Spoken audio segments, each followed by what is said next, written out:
Pozdravljeni, sem Marja Milič in gledate Manihao, prvi podcast o upravljanju denarja pri nas. Danes se bomo pogovarjali o unovčevanju dobičkov. Kdaj, kako, zakaj. Unovčevanje dobičkov je tudi kar precej povezano z psihologijo. Marsikdo mogoče ne želi unovčiti dobička, ravno zaradi tega, ker pričakuje, da bodo borzne tečajnice še naprej rasle. Kdaj sprejeti to odločitev? To je tisto ključno vprašanje, na katerega moramo investitorji stalno iskati odgovor. Preden gremo na vsebino, vas vabim, da prisluhnete tudi naši seriji epizod čez poletje na temo psihologija denarja. Različne tematike obravnavamo z različnimi sogovorniki, tako da vabljeni, da se nam pridružite in nas spremljate tudi čez celo poletje. Vabim vas tudi na naš dogodek Psihologija denarja 19. oktobra v Hali Tivoli. Pride strokovnjak za psihologijo denarja Morgan Housel, avtor svetovne uspešnice The Psychology of Money. Veliko stvari bomo zvedeli od njega. Dobili boste pa poleg seveda odličnega sogovornika, odličnega predavatelja, tudi knjigo Zasluži, investiraj, ponavljaj. Piševa jo pa skupaj z Denisom Avdićem, s katerim smo tudi soorganizatorji tega dogodka. Če še niste preverili podcast, ki sem ga naredila z Avdićem, poslušajte, mislim, da je bil kar zanimiv. Vabim pa vas tudi, da obiščite našo spletno stran money-how.si. Tam vas čaka cel kup zanimivih stvari, zanimivih člankov, video vsebin in tako dalje. Tako da prijetno poslušanje. Blaž Hribar, član uprave pokojninske družba A, je danes z nami. Pogovarjala se bova o unovčevanju dobičkov. To je kar v bistvu, včasih je to kar malo težko unovčevati dobičke, sploh ko videvamo rekorde na borzi, a ne? Ja, to je psihološko zelo naporno, da prodajaš nekaj, kar je ravno kar močno zraslo. Tako da ja, to je ena tistih discipliniranih dejanj, ki lahko, da ste jih zmožni, lahko pa ne. Je težko, psihološko predvsem. Na papirju reči je lahko, kupaš kaj pocen, prodaš kaj drago. Dejansko kupiti, ko je močno nekaj padlo, je zelo težko. To je dokaj, bom rekel, intuitivno, tudi, da je to težka odločitev proces, ampak enako težko, dejansko enako težko je po močni rasti, po nekem navdušenju, po tem, ko vsi hvalijo, ko vse raste, pa nekaj dejansko prodati, ker takrat večina ali kupuje, ali pa saj drži in razlaga, kako fajn je ravno zraslo. Tako da obe odločitvi sta psihološko izredno težki. Enkrat mi je en kolega rekel, sploh na kriptu, je rekel, kar raste, imaš problem prodati ravno zaradi tega, ker si v pričakovanju, kaj pa če bo šlo še gori. Na kripto so lahko te rasti kar precej velike, in je rekel, da je to kar izredno psihološko težko, da lažje kupuje, ko v bistvu ko se dogajajo upadi. Recimo, to vsi govorimo, dejansko pa potem, ko gremo gledati, bom rekel, kakšno psihologijo vlagateljev, malo literaturo, se v bistvu skozi tepeta dve čustvi. Na en stran pohlep kot te dni, ko vse raste, na drugi strani pa strah, panika takrat, ko pada. In obe sta izredno močni človeški čustvi in nas prevzameta. Tako da govoriti je lahko, v gostilni govoriti, kako bom jaz kupoval, ali pa sem kupoval, ali pa bom kupoval, ko bo padal, in prodajal, ko bo močno zrastel. Govoriti je eno, narediti je pa to nekaj drugega. Jaz sem prejšnji teden unovčevala dobičke, ki sem jih ustvarila na Nvidii in pa Googlu. Nisem vsega prodala, ampak del pa sem prodala. Zdaj se mi je, da je čas. In se mi zdi, da je to tako bilo obravnavano kot nek smrtni greh, kaj pa zdaj, Ja, kaj pa vem, ne verjameš več v trge, v AI, v rast. Verjamem, sem samo en del prodala. Pobrala sem. A veš, kako pravijo, da od dobičkov še nihče ni obubožal, od pobiranja dobičkov? Ja, drži. Je pa res, da jih je manj obogatelo od tega. Se veš, kaj pravijo, loviti dno in vrhove je igra za norce. Drži. A se ti zdi, da smo blizu vrha? Ti si bolj načeloma poslušalci manjih? Je za norce, ampak takih norcev nas je veliko, bom tako rekel. Je pa treba biti toliko, bom rekel, samokritičen oziroma temu se reče pretirana samozavest, da bomo zadeli ta vrh. Vrha namo zadeli. Zato je fajn, da imamo neka jasna pravila, ki se jih vnaprej določi in se jih zapiše in se jih potem drži, ko do tega pride, do izpolnjevanja pogojev za ta pravila. Ne. Tako da jaz bi tlej mogoče na to napeljal, no, na disciplino, na pravila, na jasna pravila, vnaprej določena in potem pač držanja se teh pravil, ne glede na to, kam te čustva v tistem trenutku peljajo. Ne.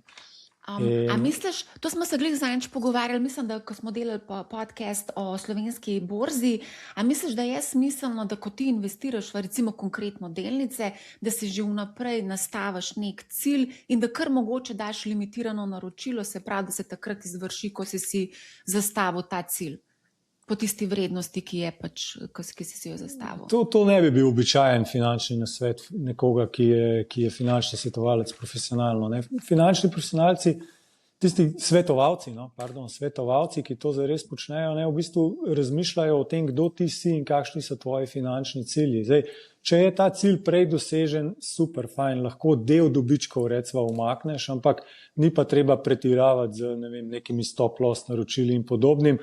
To so pa, bom rekel, mašila za pomankanje discipline. Ne? In seveda, ko en stop loss je sprožen, ne, kaj vas ostavi, da ponovno postavite neko naročilo, kupite nekaj drugega in tako naprej. Tako da to je bi rekel, taka bližanca, ni pa na načelni fundamentalni ravni celovita rešitev. Celovita rešitev, nažalost, je, da povete, kaj je vaš finančni cilj, recimo čez 10 let želim, kupiti si apartma na morju ali pa karkoli že to je, ne, stanovanje, garsonjero, če smo Slovenci.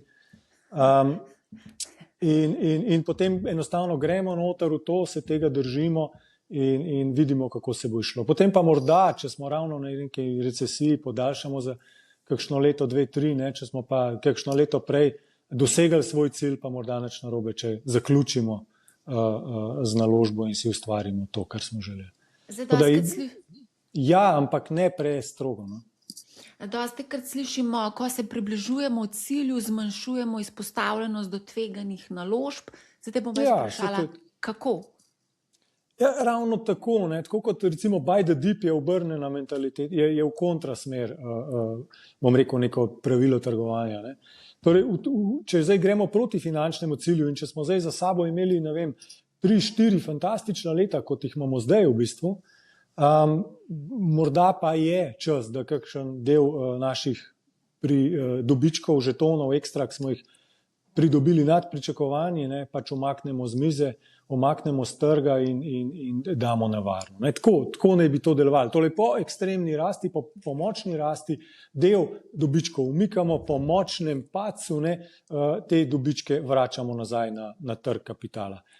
Zopet, sliši se zelo enostavno, recept je zelo enostaven, izvedba je pa čist nekaj drugega. Ne. Tudi če se zdaj začnejo pogovarjati, kako je treba shujšati ali pa kako je treba mišično maso pridobiti, oba bova vedela, da je to zelo enostavno, ne. Vemo, kako je to narediti, a kljub temu zelo malo ljudi to zelo uspešno izvaja iz dneva v dan. Ne. Ja. Zdaj prej si rekel močna rast, a mi lahko definiraš, kaj sploh je danes močna rast?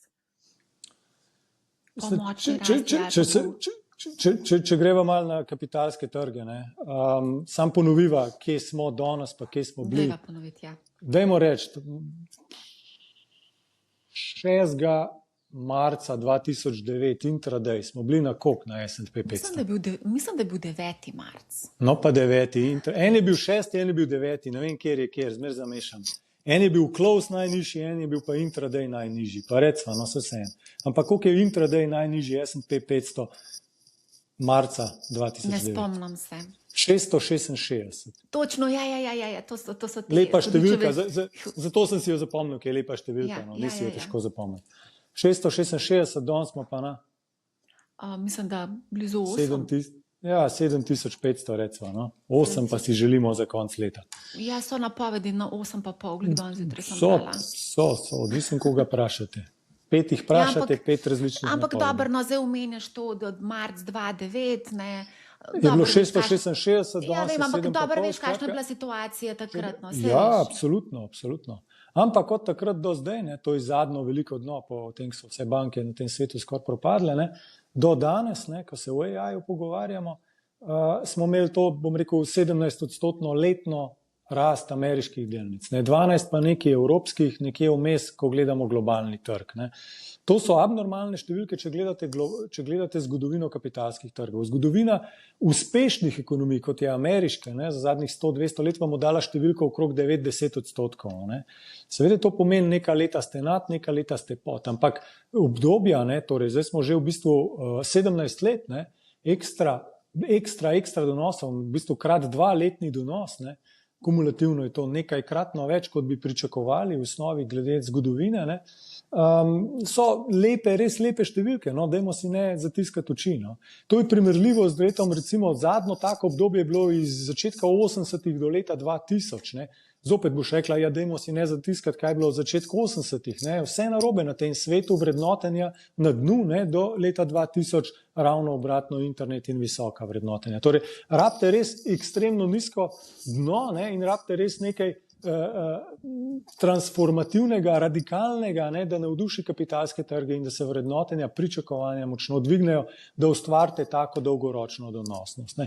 To je nekako dejstvo. In odkaj ta donosnost prišla, ne, ko pogledaš strukturo po sektorjih za zadnjih 15 let, ne vidiš, da od leta 2015, 2014, 2015 ne, se je v bistvu začela močna presežna donosnost informacijske tehnologije, torej vsega, kar je povezano z računalniki, široko gledano. Takrat smo začeli s cloudom, pa smo nadaljevali s covidom, home officeom, nadaljevali service, software as a service, recimo je bil en tak mini balonček.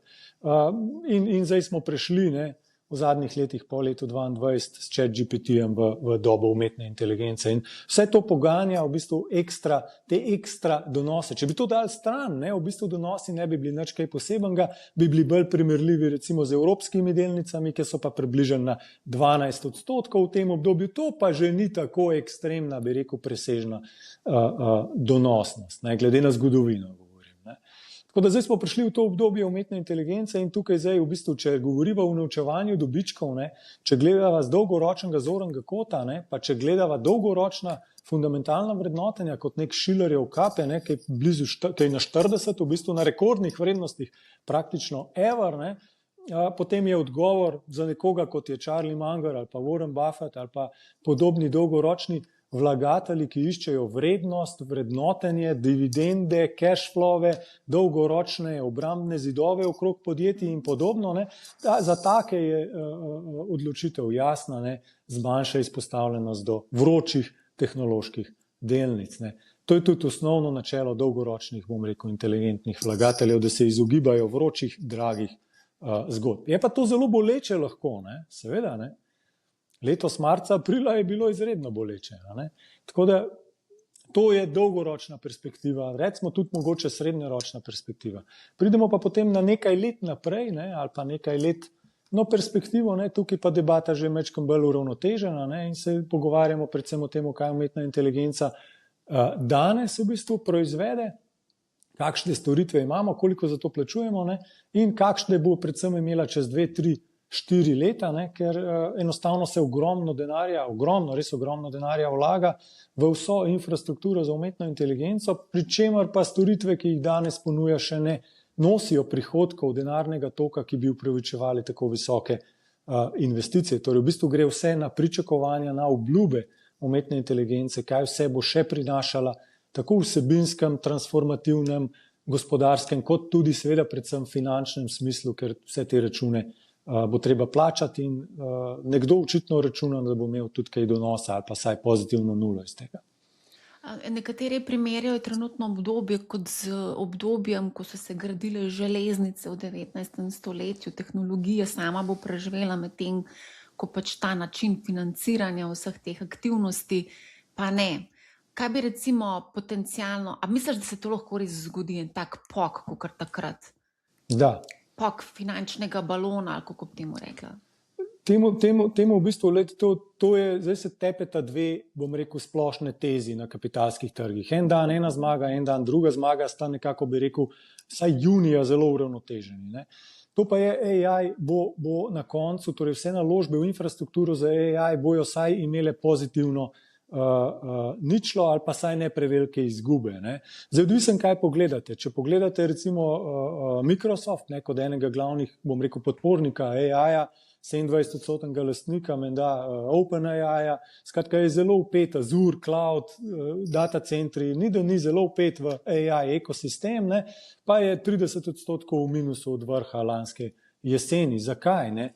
Zanimivo. Ne? Na drugi strani pa lahko gledate močno rast čipov v letošnjem letu, ne, kjer pa tudi ista zgodba, torej AI zgodba, ne, napaja vsa ta naročila. AI infrastruktura je tista, ki naroča te čipe, torej v bistvu Microsoft, Amazon Web Services in drugi cloud providerji. Ne. Tako da v bistvu zgodba ni konsistentna. Na eni strani imamo minuse ali pa ni donosov, na drugi strani pa ekstremne donose pri tistih, ki v bistvu dobavljajo tem, ki bodo zdaj to ugradili v data centre in potem bojo na osnovi teh data centrov nekdo nudil AI storitve. Ne. Očitno ne bodo vsi zaslužili, recimo, tako zgleda v zadnjih mesecih. Ne. Tako da tukaj je en kup vprašanj. Kar se tiče pa železnic, ja, podobna zgodba je bila z optičnim kablovjem v Ameriki konec 90-ih let. Ne. Torej, internet je tako kot AI, optični kabel je pa tako kot data center. Ne. Železniški tiri so tako kot data centri, sama lokomotiva kot tehnologija, ne, je pa tako kot AI. Ne. Tako da običajno je neka infrastruktura in neka tehnološka rešitev, ki na njej sloni. Recimo telegraf je bila ista taka zgodba. Ne. Tako da vse te zgodbe običajno pripeljajo do navdušenja in do balona izgradnje infrastrukture, ki pa potem ni takoj v celoti uporabljena. Ne. Enostavno nove tehnologije so po naravi, smo ljudje taki, da smo malce skeptični, postopni, spoznavamo se, igramo in potem nove generacije, ki pridejo, novi zaposleni, ki pridejo, začnejo malo bolj resno vgrajevati nove tehnologije v poslovne procese in v gospodarstvo naš vsak dan. Ne gre to, običajno ne gre iz danes na jutri, nikoli ni šlo, ne? Pa tudi takrat, ko zgleda, da bo šlo, ne, je nevarnost, da preveč se investira v hitro izgradnjo infrastrukture. Ne? Je pa še klele, zakaj mislim, da je nevarnost, da se zgodi podobno, ne? Zato, ker so podobne sile na delu. Ne? Ena od teh je dražbeni proces, bi jaz temu rekel. Ne? Torej, oni tekmujejo med sabo, ne? Ker na koncu verjamejo, da bo samo en ali pa dva od njih, da bo ta, bom rekel, ta glavna preživela, ostali bojo pa pač enostavno premajhni. Zato se jim pa reče hyperscaleri, ker je to cela njihova filozofija. Silicon Valley, ne, kot izvor, ne, te logike, pa Peter Thiel, pa njegova knjiga, pa tako naprej, ne, bom rekel, so tisti, ki širijo, bom rekel, to ideologijo bootstrapanja, economy of scale, torej obsega ekonomij in vsega ostalega, kar pripelje pol do tega, da zgradiš en Google, da zgradiš en Microsoft, ne? In zdaj probajo zgraditi en tak AI IT konglomerat. Ne? Težava tukaj je, ne, da jih je veliko, da jih je več, ne? In vsi ne bojo mogli biti tisti eden zmagovalec. Ne? Kdo bo mogel zgubiti in tisti, ki bo zgubil, bo imel težave. Pa še tisti, ki bo zmagal, v bistvu ne bo zmagal, ker bo bistveno preplačeval pa preveč infrastrukture lahko zgradil po previsoki ceni. Recimo sam za primerjavo, ne? Torej spominski čipi, ne? Vse za spomin, ne? Od ScanDiska, ne vem koga, SK-ja, Samsunga, cena tega se je podvojila v zadnje pol leta, ne? Torej, oni zdaj ne samo, da plačujejo ogromne zneske za data centre, oni plačujejo ceno krat 2 za te iste data centre, ki so jih gradili eno leto nazaj z istimi čipi, spominskimi in tako naprej. Ne. Tako da to ratuje drago in še dražje in vprašanje je, kakšna bo končna uporabna vrednost, koliko bomo uporabniki, podjetja, države in potrošniki pripravljeni za to na koncu plačati. In tukaj je kar nekaj, bi rekel, milo rečeno neznank ali pa tvegan v finančnem kontekstu, ne, ali pa v kontekstu, bom rekel, politik, ne, ali pa previdnosti na širše, ne, tveganja so tukaj. Ne vemo enostavno, kakšne storitve bodo na koncu prišle, koliko bomo za njih pripravljeni plačati in tukaj je, bom rekel, eno veliko tveganje v gospodarstvu, generalno, in potem seveda na kapitalskih trgih. Ne. Nisem pa edini, ki to opozarjam. Ne, če pogledate zadnji leten poročil, da ne boste mislili, da se jaz to, da je vse na mojem delniku zraslo, daleč od tega, jaz sam rad berem v zvezi s tem, to je pač moja služba, to je moj hobi. In recimo na zadnje, ko sem prebral zelo zanimiv report, je od Bank of International Settlements iz Švice, ne, in oni v tem reportu pač izpostavljajo 2 ključni sistemski tveganji za svetovni finančni ustroj, ne sistem v bistvu. In če so nedolgo nazaj, ali pa dolgo nazaj že govorili o negativnih obrestnih merah kot o neki anomaliji, ki lahko hitro sproži prevrednotenje in težave v finančnem svetu, pa zdaj govorijo o umetni inteligenci, kjer vidijo ogromne zneske, ki grejo v ta segment, ne, na drugi strani pa negotov izplen vseh teh naložb. Ne. Torej ne vemo, kakšen bo donos na ta ogromen capex. Ne. Sam 3-4 največji hyperscaleri ne bi letos dali $725 milijard, naslednje leto čez 1000 milijard dolarjev, ne.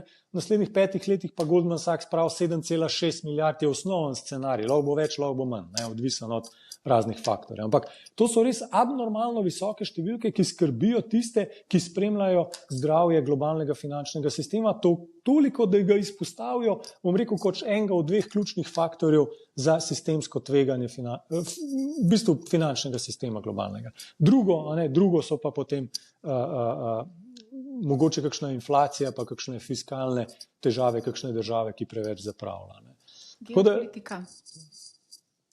Geopolitika z vidika AI-ja, pa z vidika tega, kar smo letos videli, ne, je bila skozi prisotna, je bila skozi slaba. Ne, Iran, vojna, Ukrajina, vojna, ne, kreganje sem tja, nervozno, vse skupaj. Ampak z vidika kapitalskih trgov imamo močen veter v hrbet, ne, ki se mu reče naložbe v AI, kratkoročno definitivno spodbudno. Imamo še zmeraj Big Beautiful Bill v Ameriki, torej fiskalno ekspanzijo največje države, imamo fiskalno ekspanzijo v Evropi, ne, trošimo malce za različne namene, ampak vseeno trošimo v Evropi predvsem energija, samozadostnost, potem obramba, ne. V Ameriki pa za data centre pa obrambo predvsem. Ne.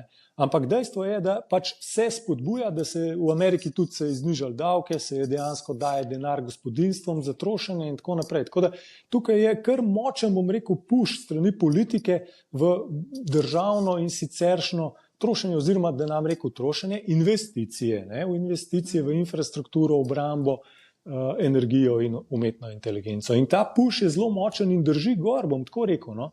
Drži gor borze, gospodarstva, ni zdaj to neka ekstra gospodarska rast, ampak je v Ameriki 2 in nekaj odstotna, v Evropi pa se približujemo odstotkov in nekaj čez. Torej, nismo v tako slabi, bom rekel, gospodarsko-finančni situaciji, kot pa bi z vidika geopolitike, ne, ali pa izjav politikov, avtomatsko človek se ustraši in bi se kar umaknil iz trgov, ne, ampak trgi pa iz dneva v dan grejo navzgor, zato ker to je hrup, to je tisto, kar se govori, kar se pa dejansko dela, je pa nižje, navzdol se ne govori toliko veliko o tem, ampak je zelo močen fundament in veter v hrbet kapitalskim trgom.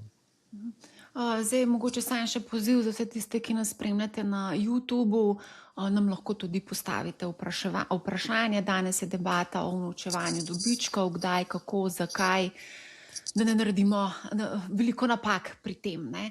Mogoče zdaj, glede na to, da si rekel, da nisi edini, ki nekako mogoče si bolj previden v tem trenutku, tudi drugi so, Diamond, Dalio, recimo svarita pred balonom, konec koncev tudi Michael Burry, ki je napovedal leta 2008, pravilno napovedal 2008 zlom. Ampak, a se spomniš, da me spomni ime filma o Barryju? Big Short? Big Short, ja, Big Short.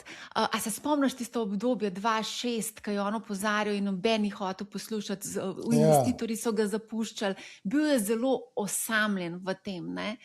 In noben mu pravzaprav ni verjel. Tudi zdaj recimo se pojavljajo posamezniki, ki svarijo pred balonom, tudi številni v bistvu pravzaprav sploh nočejo slišati nekih opozoril, prelepo je, da bi zdaj poslušali enega težaka, ki tam teži, da lahko mogoče pride tudi do korekcije. Ja, čeprav jaz bi tako rekel, no, lej, dejansko je ekstremno lepo zadnjih 15 let, zadnjih 5 let in zadnje leto in zadnje 3 mesece, še posebej fantastično, če ste imeli čipe, ne, če ste imeli delnice proizvajalcev čipov. Ne. Ampak tudi junija, recimo, torej, če zdaj govorijo, če greva zdaj zelo na zadnje tedne, zadnje dni, ne, v juniju tudi delnice čipov niso doprinesle nobenega dodatnega donosa, povzročile so vam pa veliko anksioznosti, ker so en dan šle plus 10%, drug dan pa minus 10%, konc meseca smo bili približno na istem. Ne. Torej, čisto iskreno, tudi pri čipih, tudi pri tem, kar je bilo zdaj na zadnje najbolj vroča zgodba, marca, aprila in maja, ne, se je junija že vidimo drastično ohladila, visoka volatilnost pa nakazuje na to, da počasi zmanjkuje malo bencina. Torej, pridemo pol nazaj na fundamentalno raven, ne, torej, kaj v bistvu cel AI ekosistem sploh je, kaj bo prinesel in kako bo ta monetizacija v bistvu izgledala. Ne. In tukaj še zmeraj, čeprav smo marca imeli čist druge cene čipov, kot jih imamo danes, ne, ali pa predvsem aprila, maja je bilo zelo pozitivno, še zmeraj nimamo fundamentalno močnega odgovora, kaj bo AI v bistvu sploh na koncu ponujal. Ne, ker kaj danes ponuja in zakaj te data centre in te čipe rabimo, ne, ja, ljudje uporabljajo to za splošen search, za pisanje, če ste govorc, če ste kakšen župan, podžupan, vam to zelo prav pride, ne? Če ste kakšen novinar, tudi mogoče. Študenti, super, ne?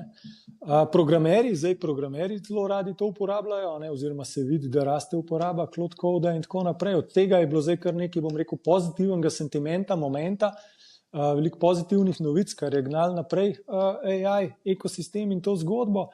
Ampak bomo videli, ne? Moramo priti na konec do ene fundamentalne, bom rekel, spremembe v načinu dela, v pisarnah, v tovarnah, ne? Generalno v gospodarstvu, generalno v družbi, ne?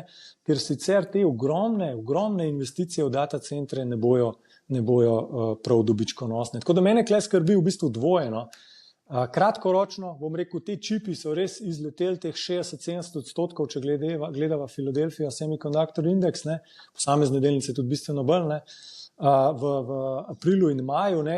Na drugi strani pa vse preostale AI delnice, ne? Nič posebnega v tem obdobju.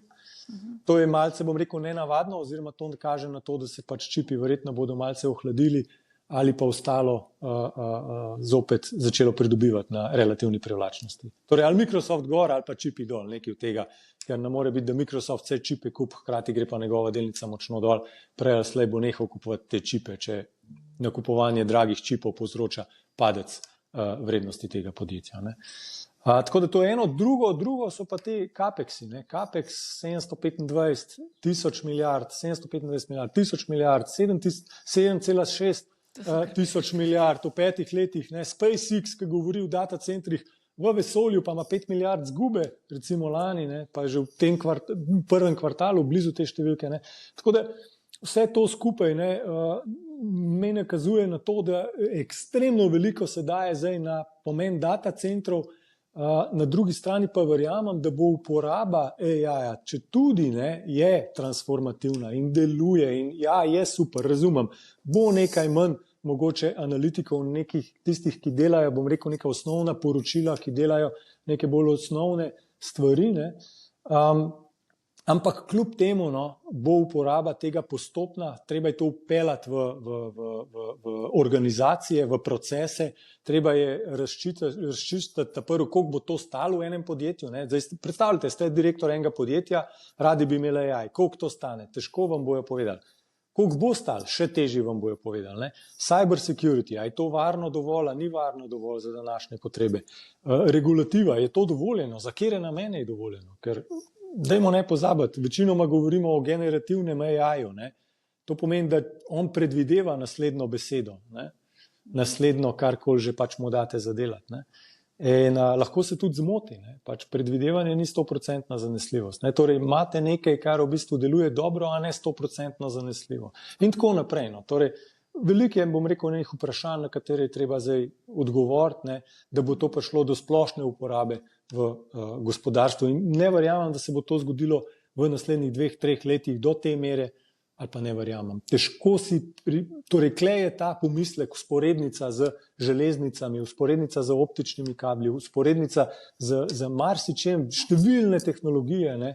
Zanimiv strokoven članek na to temo sem bral glede tega, kako nove tehnologije vedno znova povzročajo navdušenje in močno investicijo, ki običajno presega kratkotrajne potrebe, ne? Na dolgi rok ja, na kratkotrajne potrebe pa ne in zato so v bistvu ponavadi slabe naložbe. Ampak v bistvu je to neka, bom rekel, davek na to, da ste zraven, ko se nekaj novega dogaja, da ste v bistvu, ne vem, zanimivi, cool, da ste ta glavni v debati in to ima tudi svojo ceno. No?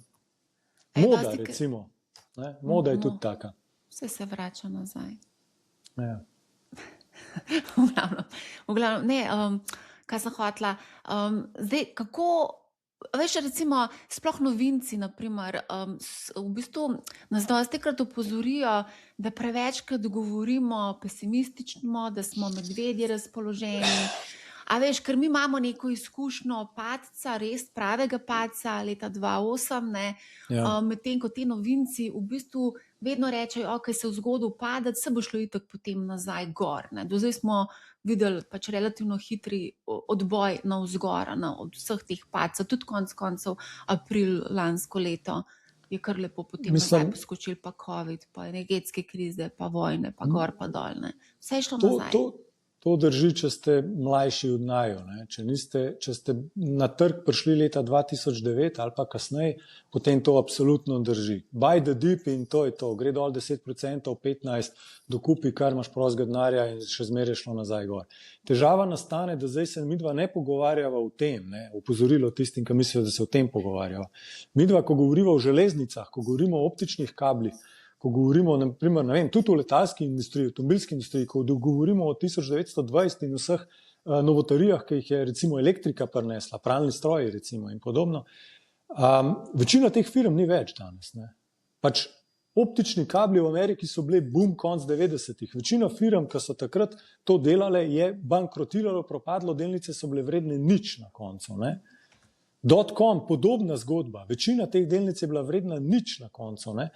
Tako da vroča, precenjena zgodba, če se ne uresniči, opozorilo tistim mladim, ki si jih zdaj karakterizirala, ne, kot rahlo, torej risk takerje, buy the dip in tako naprej. Zelo bullish so, no, pač oziroma, ki imajo mene za nekega medveda ali pa vedno medveda, ne, skozi opozarjam na tveganja, ne.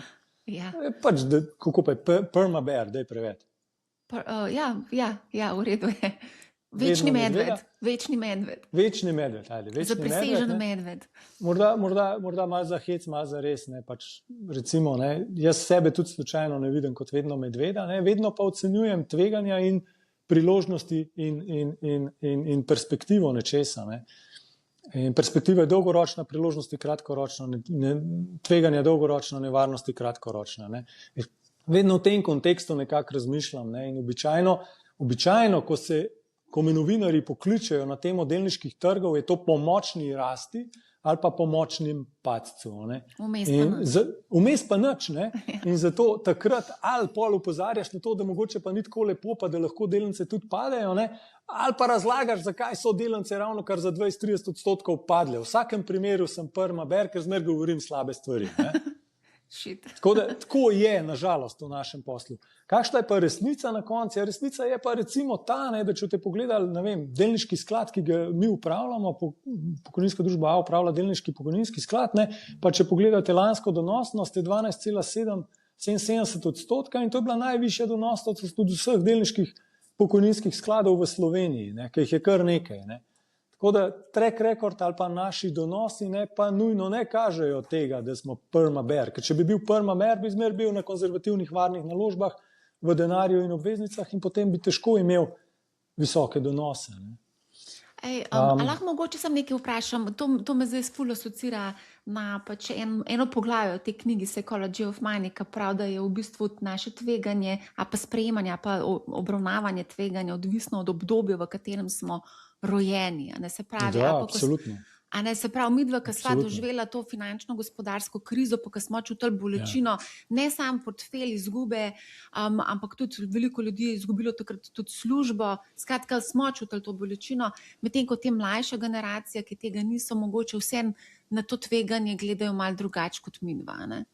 A lahko mi da potencialno zaradi tega, ker sva doživela to, sva mogoče malo preveč konzervativna, čeprav jaz sem zelo nagnjena k tveganju. Ja, absolutno. Vsi gledamo na delniške trge tudi skozi čustveno prizmo. Ne. Eni smo malo bolj, se trudimo biti, smo malo bolj naučeni, natrenirani in se probamo tega zavedati, ampak še zmeraj smo ljudje, nismo roboti. Ne. Zato vedno znova, ko imaš za sabo slabo izkušnjo, ne, nekako to ustane, ta preukus ustane in zato si malo manj, bom rekel, agresiven kot morda nekdo, ki enostavno vidi zgodbo, ki mu pije vodo, ne. Je radikalna nova tehnologija, to bo dobra naložba, to bomo vsi rabili, v redu, gremo all in, ne.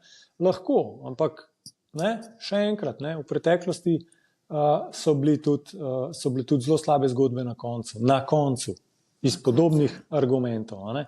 In midva sva dala čez eno, recimo, ne, slovensko-balkanski borzni balon, ne, to pač še danes, kadar sem jaz malo tako, pa si tamle na ekran rišem SBI top od leta 2004 do 2008, ne, ali pa do 2012, dajte enkrat to narediti, ne, tisti, ki niste takrat še bili na delniških trgih, samo toliko, da veste, ne, da tudi v Sloveniji so te baloni in polki balonov se že zgodili, se bojo zgodili, ne, globalno pa itak, ne. Glej, zdaj prejšnja epizoda, ki sem jo objavila, je bila v slovenski borzi, SBI top 20%, samo letos, posamezne delnice 20, 30, 40, celo Telekom Sloveniji 50%.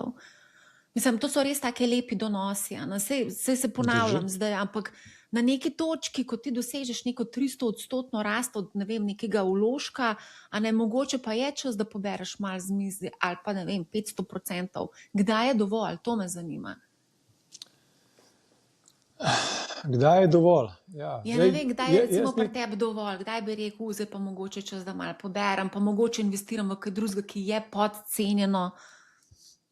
Problem ni ta prvi del. Ne? Ta prvi del je, recimo, jaz ti rečem, Schillerjev KP je 40. Capex ekstremno gre gor, to je zelo nevarno, da mogoče AI povpraševanje ne bo dosegel tega. Ne?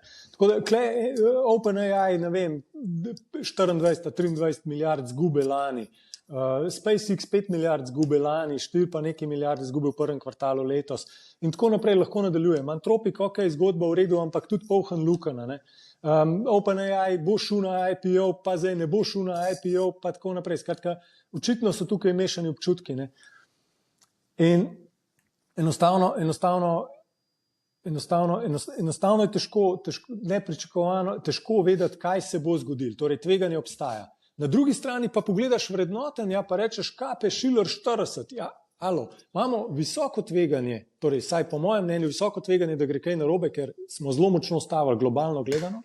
Na drugi strani imamo pa povišano ali pa visoko vrednotenje. Ne. Če pa k temu dodam še v kakšno obveznico, ne, sploh če bi bil ameriški vlagatelj, ne, ja, 4% pa pol dobiš na državno obveznico, 5% brez problema na ekstremno varne obveznice, v Evropi so pa te številke nekje med 3 za nemško državno, pa 3-4 slovenska državna, pa tja do 4 pa pol na zelo varnih obveznicah. Tudi ni tako ekstremno, bi rekel, slabo, ne, kot je bilo. Ne.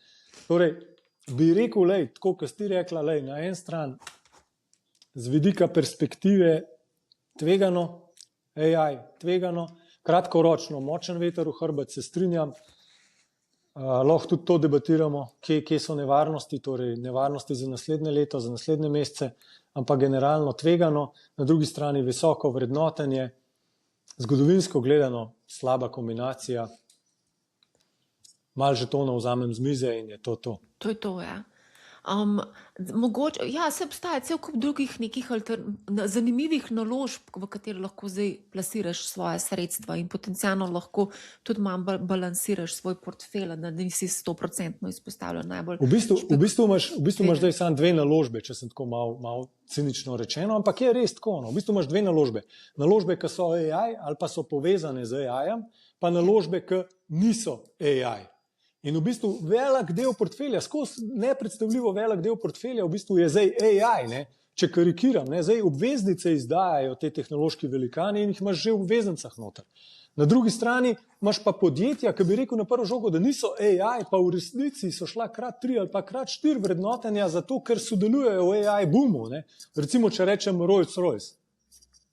To je angleška firma, ki dela tudi plinske turbine za plinske elektrarne, ki jih nujno rabijo za to, da poganjajo data centre. Hkrati pa rešuje problem energetskega primanjkljaja zaradi data centra pa drugih problemov prek jedrskih reaktorjev, torej malih modelarnih, naj bi bili. Ne? Jih imajo naročene in jih razvijajo. To je recimo to eno tako podjetje, ki na prvo žogo nima nobene veze z AI, ima pa veliko veze z reševanjem energetskega problema, ki ga AI povzroča. Torej, primanjkljaj. Pa imaš, ne vem, Schneider Electric, ne, povezava z omrežjem in tako naprej. Torej, polno enih podjetij, Caterpillar recimo, delajo bagre, sem mislil, ja, ampak delajo tudi turbine, plinske turbine za generirati elektriko in evo, razcvet posla. Ne? Tako da polhanje teh podjetij na koncu, ko pogledaš, koliko je AI, ugotoviš, Madonna, sej IT-ja je res pol S&P 500 ali pa čez pol, ne? Če damo zraven še Amazon, pa Google, pa Facebook, ki niso v IT sektorju uradno. In tudi globalno, ne, dodaš pa še Samsung, pa SK, pa TSMC, pa tako naprej, pa ASML z Nizozemske, ne, dodaš še te firme, pa spet priješ, Madonna, smo na polovici svetovnega delniškega indeksa direktno v IT-ju, če dodam še ostalo, smo pa že bistveno čez polovico z vidika, da mi AI determinira, kakšna bo donosnost mojega portfelja. Ne. In v bistvu imaš zelo koncentriran AI faktor v globalno razpršenem portfelju danes. Ne? In to je tisto, kar je zelo, zelo specifično in torej se tudi, hočeš nočeš, če greš na ETF-e, boš zelo koncentriran na AI. In če vse tole, kar zdaj govoriva, ti morda ni povšeči, ne, imaš lahko problem. Ja, ampak ETF-i se samo čistijo. Recimo, jaz sem gledala S&P 500 danes in S&P 500 pred 20 leti. To se je čisto vse okrog obrnilo. Edino med top 10 je samo ena delnica, ki je se obdržala v tem 20-letnem obdobju, to je delnica Microsofta. Ampak vse se je pa spremenilo, ne? Tako da zdaj so v ospredju AI podjetja, takrat so bila pač neka druga podjetja, marsikatera so celo propadla. In ko smo pri S&P, mogoče samo še vprašanje. Kljub temu pa svetovnim vojnama, ne, smo na 90% dolgoročni donosnosti. To absolutno drži. To pa je. Greva na vprašanje, ki smo ga dobila, ali je trenutni S&P 500 precenjen, ker sem zasledil, da je približno 65% podjetij več kot 30% v upadu ali pa down od all-time high. Precenjen je očitno, Skratka, sodeč po Robertu Schillerju, profesorju z Yale, ki ima Nobelovo nagrado za vedenjske finance in je utemeljitelj, bom rekel, tako imenovanega kazalnika Kape in je kot ena ključna sestavina njegove knjige Irrational Exuberance, torej neracionalno navdušenje, absolutno da. Ne? Sodeč po vrednotenjih glede na lanske dobičke, absolutno ja. Mislim, da smo zdaj na 25, pa S&P 500, to je zelo visoka številka. Glede na pričakovane dobičke, ne, za naslednje leto ali pa naslednje 2 leti, se pa debata začne lomiti. Odvisen, kaj menite, da se bo vse skupaj zgodilo iz AI zgodbe v naslednjih 2 letih. Če ste optimist, potem lahko gledate te številke, ki so zdaj, bom rekel, prevladujoče in potem niti ni tako zelo drago. Nek Microsoft recimo sploh ne, nek Micron, nek Samsung za naslednje leto, pa je 6, zato ker mu bo dobiček eksplodiral, ker ima toliko naročil. Vprašanje je to trajno, vprašanje je smiselno, generalno gledano. Ampak tako so številke. Če ste AI bull, smiselno. Če ste AI bear ali pa previdni, potem pa pač previdno oziroma pač se tega ne dotikajte. Tako da zelo se klele lomijo kopja, no, na temu izgledu. Torej vse je v zgodbi, vse je v realizaciji te zgodbe. Ne. SpaceX, ne vem, kako naj to vrednotam. 100-kratnik prihodka lanskega, ne vem, številke so popolnoma nepomembne. Zgodba, pa realizacija te zgodbe, pa številke, ki bodo, kot če bo, ne, to je tisto, kar danes določa ta vrednotenja. To je zelo nevarno. SpaceX ne bi bil od danes dalje ali od jutri naprej v indeksu Nasdaq 100, če se jaz prav spomnim. Ja, nekaj tazga. Tako da zdaj to bo pač tudi del portfeljev upravljalcev oziroma družb za upravljanje pokojninskih skladov. To bo zdaj, hočeš nočeš, SpaceX je noter v indeksih. Drži, zaenkrat za malim free floatom, torej za nizkim deležem, ne, čez eno leto pa pač za polnim glede na tržno kapitalizacijo oziroma za zamikom. No, enim letim pa pol. Različna pravila imajo različni indeksi, ne. Ampak ja, čez čas bo seveda vključen. Sej Tesla je tudi vključena, pa ima tudi abnormalno vrednotenje, bi tako rekel. Je tudi samo zgodba o robotih, samovzečih avtih in umetni inteligenci. Greva, sam še pogledava, Jure Kobal komentira pri tako visokih price to earning starejši o zgodovinski S&P v naslednjih 10 letih nima dobrega donosa. Kako komentiraš? Se absolutno strinjam. V naslednjih 10 letih ne pričakujem visokega donosa oziroma ne pričakujem donosa. Kako misliš, ne pričakujem donosa? Kaj to pomeni? Če bi šel nazaj gledati za takim PE-jem, kot je danes, lahko letenga vzameva, lahko vzameva povprečja za zadnjih 10 let kot šira, karkoli boš vzela, boš prišla do zaključka, da je neka mean reversion, torej da se povprečja Povprečja so po naravi taka, da ko nekaj gre močno stran od povprečja, se postopoma vrača k povprečju. Zakonitost narave in vesolja bi v bistvu rekel. Ne? In tudi delniški trgi niso bistveno tukaj drugačni, saj zgodovina ni bistveno drugačna. In če greš po tej poti, ne, prideš enostavno do tega zaključka. Torej, če bi naredil graf, ne, vsakič, kadar je bil S&P tako visoko po vrednotenju, kaj je bilo v naslednjih 10 letih, bi v bistvu zelo verjetno, ne zelo verjetno, bi prišel do zaključka, da okrog nule bo kar v redu za naslednjih 10 let. Mimo grede, tudi od leta 2000, ne, smo rabili več kot 10 let, da smo prišli nazaj na izhodišče. Ne, do leta, ne vem, mislim, da 2013, nekaj tazga, preden si spet imel enako v dolarjih denarja, kot si ga imel leta 2000, če si investiral v S&P 500. Ampak iz leta 2008-2009 si pa hitreje prišel nazaj na izhodišče. Zdaj smo bolj na vrhu, kakor na dnu. Ne? Ni globalna recesija, milijoni brezposelnih stečaji, banke propadajo, države bankrotirajo. Tako je bilo 2008-2009.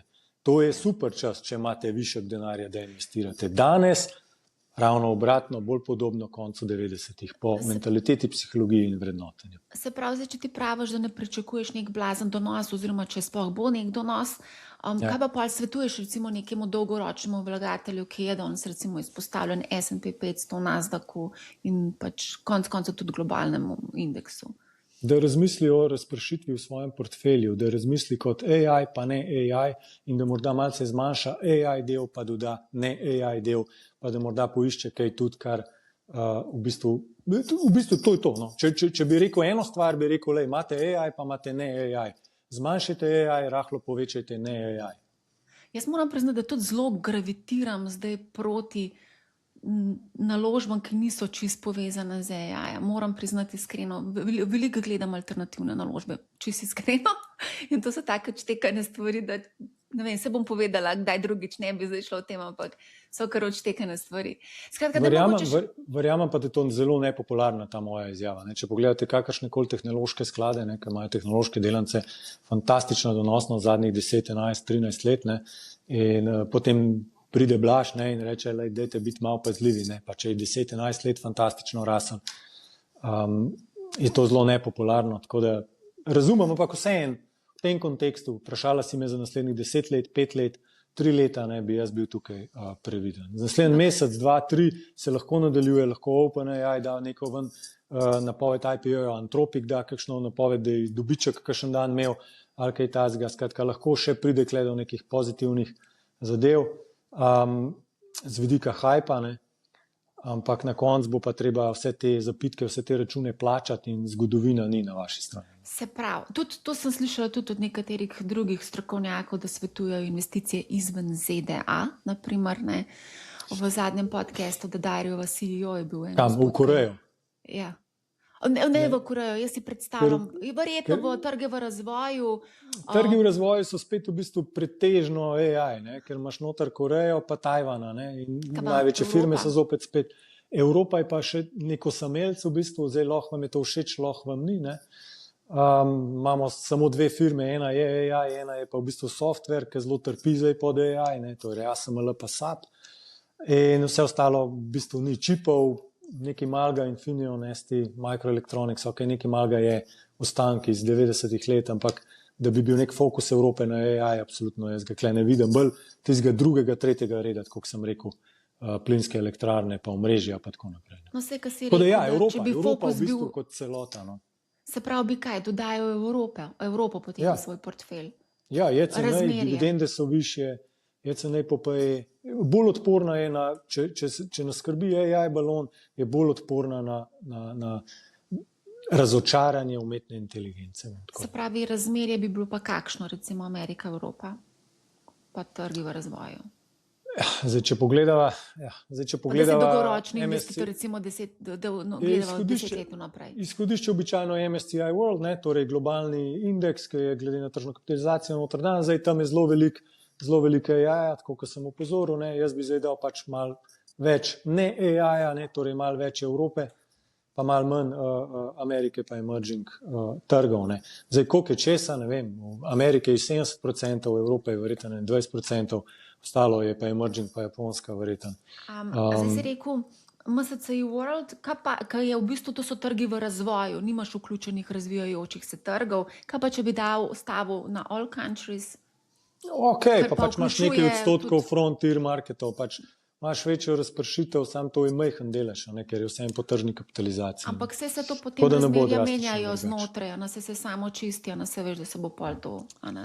Ja, vem, sam ta samo čistilni servis, ne, to zgleda tako, da morajo te AI delance iti navzdol, ne, da je poj drugih več. Ne. Tako da to na dolgi rok to deluje, ker s tem zajameš nove zvezde, ne, ki prihajajo. Ne izogneš se pa upadu starih zvezd. Ne. Tako da, ja, bi rekel, da široko zastavimo, pa malo manj AI. To bi bil moj nasvet za naslednje 3 do 5 let. Se pa bojim, da že me skrbi za naslednje pol leta oziroma za leto 27. Aha, že tako hiter. Ja, sta pa v bistvu dva razloga zelo primitivna. No. Eno je recimo SpaceX kot nek prikaz tega, kot vrh ledene gore. No. In po pol leta, pa še posebej po enem letu, se konča tako imenovano obdobje, ko so zaklenjeni obstoječi lastniki, torej prvotni investitorji, skladi tveganega kapitala in drugi premožni posamezniki, in oni bojo imeli možnost prodati svoje deleže. Ne? In običajno je, da te skladi in te posamezniki, ki so investirali na začetku v nek startup, da potem, ko pride na borzo, ne, da prodaja svoj delež. Ampak to je zdaj tako velika firma, ne?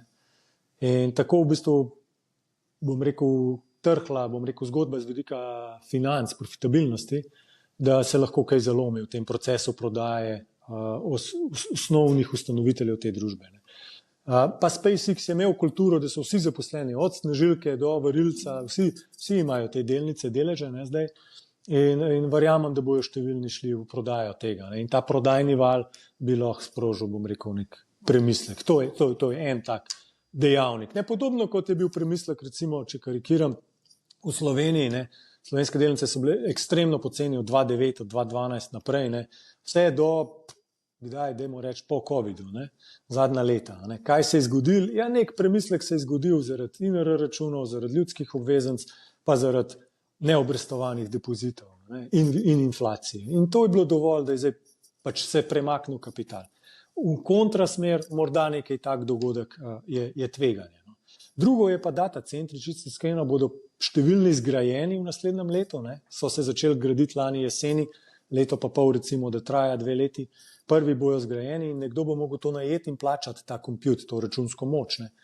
In takrat se bo videl, a je Cesar go ali pa oblečen. Ne. In bo zanimivo to zaspremljati. Ne. Prvi znaki so pa, bi jaz rekel, bolj hladni. No. To, da je Elon Musk oddal Colossusa 1 pa 1 pa 2, ne, torej svoje data centre Antropiku za pol leta, ne, me je malce presenetilo, ker vseeno ima Groka, torej ima svoje AI, ima svoje podjetje za umetno inteligenco, pa kljub temu očitno tega ne rabi, je raje to oddal konkurenci. Zanimivo. Ne? Zuckerberg oziroma Meta naredila nekaj podobnega, saj novice so bile ta teden, da gre po isti poti. Ne? Torej, jaz zgradil velike data centre, zdaj jih bo pa oddajal namesto, da bi jih uporabljal za svojo umetno inteligenco. Tako da, ne vem, tukaj so razni signali v plus in v minus, bomo videli. Bomo videli, a bo zgodovina imela prav, a bojo tisti, ki verjamejo v tehnološki preboj AI v širšem smislu, imeli bolj prav. Greva na vprašanje od Tomija, če lahko svetuješ, kolikšen procent neke delnice naj bi se unovčilo. Jaz sem recimo konkretno, če dam svoj primer, jaz sem prodala 50% Nvidia in 50% Google, ampak jaz sem bila res zgodni investitor, tako da sem rekla, pač čas je. To je zopet, to je vedno od posameznika odločitev, odvisno od posameznika, od njegovega torej odnosa do tveganja, od agresivnosti in njegovih potez in tako naprej. Jaz bi rekel odločno. Okay. Jaz bi rekel, trenutno mi v naših portfeljih smo sicer v delnicah, razlogi so drugje, ne v AI-ju, nismo pa skoraj nič v vročem AI-ju, torej smo v ta velikih blue chipih znotraj IT-ja. Tako smo mi pozicionirani. Torej, ko gre ta vroči AI navzdol, ko grejo čipi navzdol, takrat imam jaz dober dan. Ko grejo čipi navzgor, kot aprila imam jaz slab dan. So pa še drugi vetrovi, ki pihajo v hrbet kapitalskemu trgu, tako da ne bi zdaj rekel generalno celotna razprodaja. Ne. Tiste, ki sem prej omenjal, ne, torej fiskalna ekspanzija, potreba po številnih sektorjih, ki je jasna ratala, obramba, energija, gradnja data centrov, konec koncev se bo nadaljevala in tako naprej. Tako da jaz bi rekel, lejte, odločno zmanjšajte vroče naložbe. Je čas za zmanjšati vroče naložbe. Junija je bil evidentno tak čas, so številni to naredili, zato vroče naložbe junija niso naredile nobenega donosa, samo visoko volatilnost. Zdaj, ko govoriš odločno, ali lahko mogoče procentualno poveš? 50%, 60%? Ne, 50%. Ne, lejte, načeloma smo mi, ali pa jaz govorim običajno za dolgoročne investitorje, tako kot sem rekel, greš v svetovno razpršen delniški indeks ali pa nekaj podobnega in potem premikaš se znotraj teh gabaritov. Ne. Torej, če rečemo 70% Amerike, pa nismo navdušeni, kam to gre, ne, z AI zgodbo, rečemo, ok, gremo na 60% Amerike, gremo na 55% Amerike. Ne. In ostalo povečamo. Jaz govorim o konkretni delnici. O sestavi portfelja govorim, o sestavi portfelja. Aha, okay, ja, o konkretnih delnicah jaz ne govorim. Ne. Aha, ok, razumem. Govorim kot simbolno vrh ledene gore, kot nekaj, kar mi prikaže, bom rekel, okus trga, ne pa priporočilo za trgovanje. Ja, procentualno, če gledam na celotni portfelj, ni bilo pri meni 50%, je bilo tako, kot ti praviš, mogoče 50%. Sej zato bi rad to poudaril, da ne bi zdaj kdo mislil, da mora prodati celotno Nvidia. Sej jaz indeksov nisem nič prodajala, tako da to ostaja. Greva naprej. Poglejte zmer celoto svojo, ne, pa znotraj celote razmislite, kako odporni ste na, bom rekel, blažev črni scenarij, torej, da se zgodi nekaj takega kot železnice ali pa optika ali pa .com, ne, to pomeni, da dobite minus 70 recimo na vročih naložbah, ne, lahko tudi minus 90 na ta najbolj vročih, torej, da AI razočara, bomo verjetno na minus 50 na S&P 500, minus 70 na Nasdaqu, pa minus 90 plus na ta najbolj vročih delnicah. To je nek scenarij, ki je možen. Ne govorim, da bo tako, ampak je možen in če do tega scenarija pride, a boste vi preživeli, boste še živi, boste še živeli tako, kot živite danes. Ne? Če vam bo to povzročilo zmanjšanje življenjskega standarda, neprespane noči, potem je verjeten čas. Potem vam svetujem, da rahlo zmanjšate nivo tveganja, da tudi če date ta scenarij črn noter, da boste še zmer ok. Zdaj, omenjala sva AI, omenjala sva tudi orožarje in druge, ampak tukaj imamo pa še eno vprašanje in sicer kakšno je mnenje o zdravstvenem sektorju, oskrba starejših, glede na to, da se Evropa stara. Ja, to bi bilo ne AI del. To je ne. To je ne AI del in zelo zanimivo. Jaz bi rekel, eden redkih sektorjev bi rekel kot naložbena tema, ki v zadnjem času se o tem malo govori, malo piše, demografija je pa neizprosna. Ne? In dejstvo je, da čez 5 let bo še manj mladih, še več starih, delež bo še bolj v korist starih, ne? In v bistvu stara populacija je ta zadnja populacija, ki bo šla, bom rekel, v zaton. Ne? In stara populacija ima premoženje, ima denar. Ne? In zato bo tam ta zadnji, bom rekel, veter v prsa, torej negativen dejavnik z vidika demografije. Medtem ko pri mladih, ne, če imate kakšen teniški klub ali kaj takega, potem me pa skrbi za vas, ker pač enostavno mladih je vedno manj. Če iščete delavce, ne, me skrbi, ne, za vas, ker enostavno razen če už navdušil ta stare, otrok je toliko kot je prav, lejte, saj sva se v AI-ju zdaj pogovarjala, stari niso dojemljivi za novotarije, ne. Tenis pa težko igrajo. No? Na lešu v dvojicah še ostalo pa težko. V glavnem, ne bomo o tenisu. Mogoče vprašanje ETF na področju zdravstva in oskrbe je še vprašanje. Sem šla med tem pogledati na JAS ETF, vidim, da je tukaj MSCI World Healthcare, od X-Trackers 7 večjih, pa iShares S&P 500 Healthcare recimo. Definitivno. Teme, ki so nam zanimive, no, tako bom rekel, če greva za zdaj ne AI teme, zdravstvo nam je zanimivo, je malo povišeno, ampak ni pretirano drago, ni bilo kakšnega fokusa navala, delač od tega, imaš veter v hrbet z vidika staranja, imaš veter v hrbet z vidika tehnologije, tudi AI bi lahko mogoče kaj pomagal, če probava pozitivno zapeljati. Tako da tukaj definitivno izdatki prihajajo, ne nujno na patentiranih zdravilih, ampak na celi, bom rekel, kulturi dolgoživosti in vsega, kar k temu pripomore. Ne. Na zadnje sem nekaj bral v odprtju ene tovarne v Ajdovščini, ki proizvaja kolagen, ne, recimo. Ne. Tako da take... No, evo, vidiš, pa ti lahko kaj več poveš. No, vidiš. Potem recimo, to so take naložbe, ki niso, bom rekel, toliko močno v ospredju, bojo pa še dolgo zelo pomembne, oziroma bojo imele pa vprašanje, no, fundamentalno. Potem imamo industrijo, potem imamo vse, kar je povezano z energetsko suverenostjo. Tle jaz mislim, da smo se veliko naučili in tle je še vedno pač veter v hrbet. Deglobalizacija je še vedno močna tema, ne? Torej ponovna industrializacija, deglobalizacija pa energetska suverenost. Karkoli znotraj tega, ne, bi jaz rekel, da je nekaj, kar je nam všeč. Pa potem, kdo to podpira? Banke to podpirajo. Ne? In banke so jim odvezali roke, da lahko te posle delajo. Banke niso smele delati orožarskih poslov, naftnih poslov, niso smele marsikaj delati, ki so bile zvezane z ESG-jem, zvezane z regulativo, zvezane z Baslom in tako naprej. Te ostre vezi se zdaj rahljajo in banke lahko marsikaj več delajo, zato tudi menim, no, da je tukaj priložnost tudi A to govorimo tudi o slovenskih bankah? Tudi, seveda. Tudi. Res nisem vedela. To bi bilo pa prav zanimivo preveriti, kaj so po novem pripravljene financirati slovenske banke. Slovenski ponavadi malo zadnjica plajo, ne, če gremo po tem, kako depoziti niso bili obrestovani, pa krediti, skratka zmer so malo počasi se prilagajajo na novo realnost, no.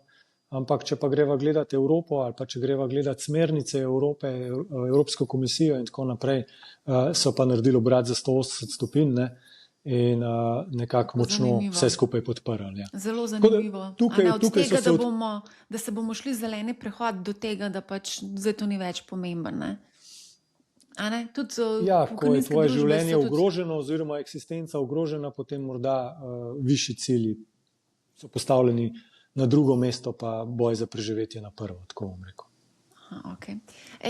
Ko govoriva zdaj o zdravstvu in tudi drugih panogah, se v teh panogah se v bistvu AI lepo noter nekako vklapla, ker tudi recimo v zdravstvu veliko uporabljajo AI, ne? Menda, ja. Ja, kar veliko, ja. Tudi sama vem, da pač številni slovenski podjetniki so tukaj kar zelo se našli. Greva naprej, ko bova denava predolga. Še eno vprašanje zanimivo, kaj pa na Russell 2000? Damjan sprašuje, kako pa gledaš na tem srednje velika podjetja? Rahlo bolj pozitivno, tam IT-ja je zelo malo, je pa zelo veliko bank, ne, pa zelo veliko manjših, bom rekel, institucij, manjših podjetij, ki so pa posredno zelo vpletena v ameriško ekonomijo. No. Tako da Russell 2000 je v bistvu jaz bi rekel, play na fundamentalno ameriško gospodarstvo, no, tle pa, kot sem rekel, me malo skrbi za čez 2, 3, 4 leta, ne, kaj bo s tem AI boomom, ne. Če pride AI bust, potem tudi Russell 2000 pač ne bo fantastična naložba. Če pa že moram biti v Ameriki, ne, pa probam iti stran od AI-ja, pol je pa Russell 2000 zanimiva ideja. Kaj pa si misliš o novem predsedniku Feda, Warsh? Nič posebnega. On je eden od 11 ali 12 ali 13 guvernerjev, tako da ja, bolj servilen do gospoda Trumpa, predsednika Trumpa, ampak mislim, da Fed kot organizacija še vedno deluje po osnovnih principih in pravilih. Kaj pa si misliš o Trumpovem portfelju? Trgi so zelo blago reagirali na novega predsedujočega odboru za monetarno politiko. O Trumpu in njegovem bogatenju v času predsednikovanja. A si predstavljaš, da bi bil kaj takega v Sloveniji, a pa ne vem, v Evropi? Kaj si misliš o njegovem portfelju? Veliko denarja zaslužil na kriptotrgu. Ja, pač ima zelo veliko sledilcev. Tem sledilcem je ponudil nekaj v nakup. Te sledilci so to kupili in on je ta denar prejel. Sledilci so prejeli, karkoli jim je že prodal. Karkoli se na kriptotrgu prodaja, zaenkrat nimajo velikega izplena iz tega in jaz fejst dvomim, da bojo karkoli iz tega imeli. So bili pa, tako kot sem rekel, dobili so čustveno zadovoljstvo, imeli so vročo temo, bili so, bom rekel, ta glavni v gostilniški debati, če bi tako rekel, bili so moderni, bili so kul. To je pa to in cena za to je to, kar zdaj pač plačujejo. Donos imajo negativen, nižji, kot če ste imeli Luko, Koper, Krko ali pa Telekom. Ne? Še eno vprašanje, če bi kupil kitajske ETF. Če sem malo ciničen, podobno kot SpaceX, samo da je druga oseba. Ja. Kitajski ETF oziroma ETF-i trgov v razvoju, recimo, da bomo malo širše še Indija, Kitajska, mogoče kakšna druga Tajvan. Nimam zelo močnega mnenja, niti poglobljenih analiz, običajno ne delam za te trge. Tako da neutralno, nimam močnega mnenja, čisto iskreno. Indija pa Kitajska sta zgodba, odkar jaz sem na kapitalskih trgih zadnjih 25 let, vedno zdaj pa bo, pa nikoli ni bilo. Z vidika donosov nikoli ni bilo. Moje mnenje je, da te trgi enostavno so premalo svobodni, premalo delujejo pod tržnimi pogoji, da bi bili zanimivi za nekoga, kot smo mi, kot institucionalen denar, kot resen denar, ne? Ker enostavno potem Xi Jinping pač neki sprejme, ne? In recimo kitajska IT podjetja pač nimajo tudi slučajno tacga donosa kot ameriška IT podjetja, ker jim pač država regulativa ne dopušča ustvarjati takih dobičkov ali pa prenosa tega ustvarjenega premoženja potem na lastnike delnic. Ne. Tako da kle jaz ne bi tega inačil, zato so v isti panogi, ki delajo isto, da na koncu bo imel isti donos, kot če je to evropsko ali pa ameriško podjetje. Ne. Prosti trg, pravna varnost, svoboščine, te stvari morajo biti, če mi kot lastniki kapitala želimo, dejansko pričakujemo, da bomo kaj od tega kapitala imeli. Pa če vlagate v državo, kjer prevladuje socializem, komunizem, pa komunistična partija je na oblasti, razmislite malo, a bo to res na dolgi rok prava stvar. Je kaj pa Koreja, ki je bil tudi velik boom? A si mogoče kaj spremljal ta trg? Koreja, ja, seveda, ampak Koreja je tako kot Nemčija, recimo, ali pa Japonska. Skratka, Koreja je bila po drugi svetovni vojni, pa po korejski vojni narejena na zahodnem kapitalističnem tržnem modelu, ne? Zato tudi lahko prihaja do takega navdušenja nad Samsungom, SK-jem in tako naprej. Ne? Tako da ja, oni so bolj podobni, ko ne rečem.